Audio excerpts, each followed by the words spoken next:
Então, fazer polenta, tem que ferver a água e depois botar o fubá, mexendo. Aí tem que cozinhar 40 minutos, né? O fubá assim, tem que cozinhar bastante.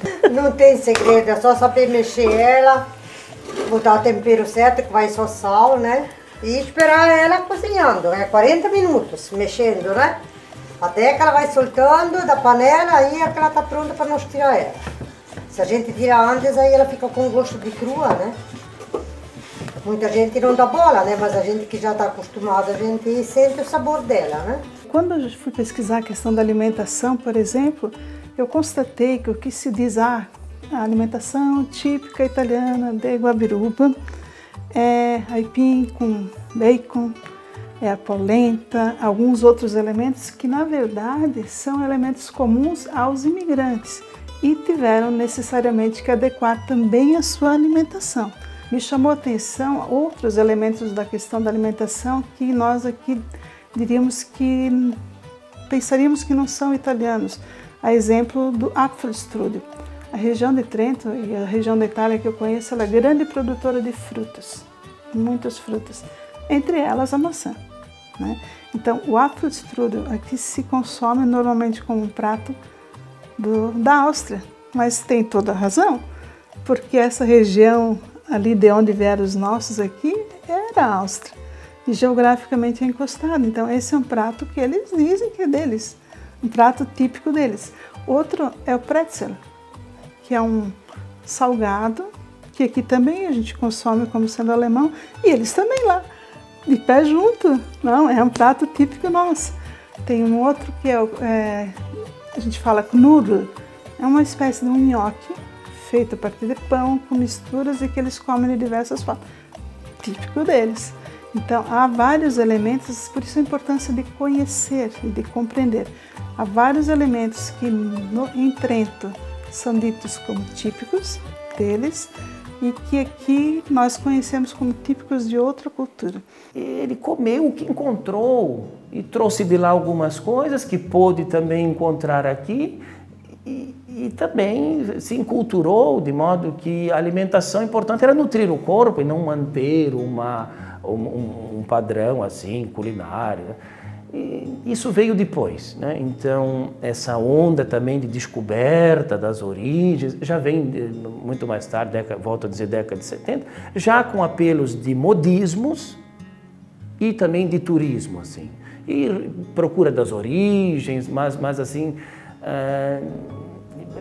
eu creio de um modo um tanto mais ufanista, assim, minha família, os brasões e tal, e não tão centrado com a realidade. Então a alimentação do trentino, ela tem algumas similaridades com a alimentação germânica, né?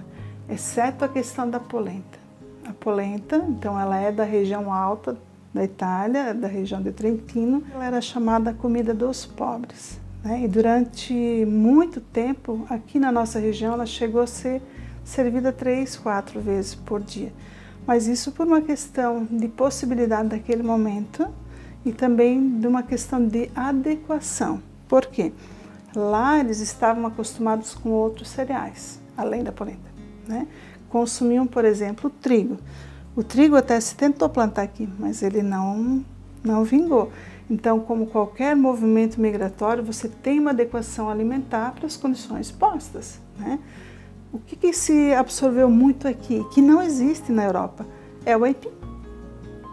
Então, se a gente pensar no aipim, ele vai estar presente na cultura de qualquer imigrante aqui da nossa região. Mas isso a gente aprendeu com o índio. O aipim, não tem como produzir aipim lá. Polenta, nós comia aipim, aí pão de milho muito, era pão de trigo muito pouco, né? Só pão de milho. Era lá da batata, cará, batata doce, e depois tem que amassar, né, com farinha, fubá, assim, com água, e cozinhar no forno a lenha, daí era assim, a gente plantava o milho e fazia. Polenta com café com leite, não leite, café com leite, né? O pão de milho também, café com leite, não era leite puro, não. A gente era muito pobre antigamente. E nós levantava cedo, né, principalmente na época do fumo. Nós ia levantava cedo para ir capinar fumo, colher, quando era a época de colher, nós ia colher fumo, aí a mãe ficava em casa, ela preparava o café, aí pelas 8 horas nós vinha para casa, aí a mãe preparava aquele café, né? Café simples, né? Que era com pão, uma xícara de café, ou então a gente meava pão com nata, com mousse, tudo que a gente tinha em casa, tá nada comprado, tá? E às vezes tinha costume que no lugar da polenta a mãe fazia aquela papa que eles diziam, com o mesmo fubá. Ela fazia numa frigideira. Aí dava uma frigideira bem grande assim, aí depois nós repartíamos um pouco de cada um para comer assim com leite e café, né? Isso era o nosso café da manhã. Depois a gente voltava para a roça, vinha só de meio-dia para almoçar, né? No tempo da mãe, do pai ali, nós era tudo feito em casa, o queijo, o queijinho, né? Tudo, a nata, nós não comprava nada, né? Comida que a gente comia antigamente, né? Eu aprendi com a minha mãe, né? Quando a gente era novo, já comecemos a fazer as coisas. 8, 9 anos, a gente já fazia as coisas. Então a questão da cultura alimentar foi adequada aqui por uma questão de necessidade, né? Aqui, apesar das dificuldades, a diversidade alimentar aqui é maior, porque é uma terra em que se plantando tudo dá, né? O Brasil é um país tropical, então o crescimento é rápido.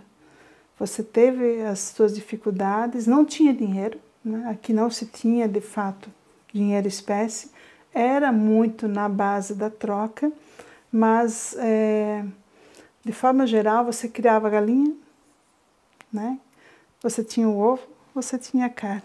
Você criava o porco, você tinha carne, você tinha o speck, que é tão importante na base alimentar, e você tinha a carne, a banha e o speck, né?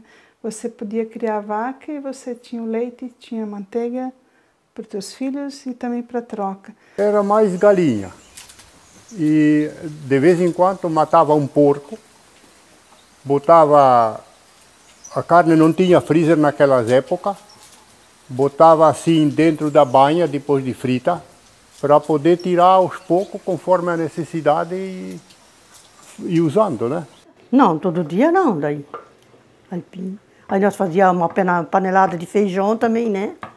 Aí feijão era só feijão e pão, né? Não tinha outra coisa. Mais ou mais era galinha, frango, né?